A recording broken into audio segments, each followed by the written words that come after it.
গীতার সংসারে আমি বিষয় প্রহরী, গীতার কার্যের তার উপার্জিব ধন, গীতার সংসার ভয় করিবম।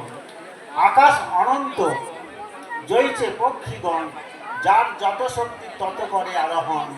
আমি অতি ক্ষুদ্রজীব, ছোট রাঙা টুনি, কেমনে বর্ণিব মহাসুবুদ্ধের অপ্রাকৃত বাণী। কেমনে বর্ণিব আমি গীতা যজ্ঞের অপ্রাকৃত শ্রী শ্রী ভগবদ্ গীতার বাণী। তৈছে ছুঁইনু এখন, যাহা হইতে কৃষ্ণ ভক্তি হয় সর্বক্ষণ।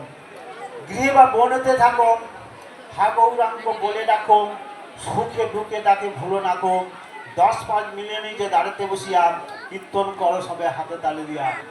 সাবধানে থাকুন, সৎ পথে থাকুন, গীতা পাঠ করুন। কারণ গীতাই হলো ভগবানের মুখরচিত সর্বশ্রেষ্ঠ বাণী।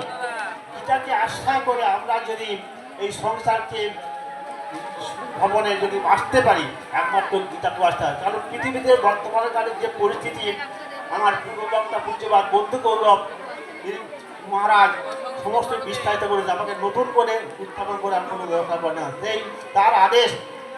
এবং এখানে সর্বজনমান্য শ্রেষ্ঠ আছেন কার্তিক মহারাজ এবং নির্মলানন্দ মহারাজ, উনি আসেন, উনি আসছেন শ্রী জগদ্ধাত্রী মহারাজ। এটা সকলকে আমার এসে গেছে।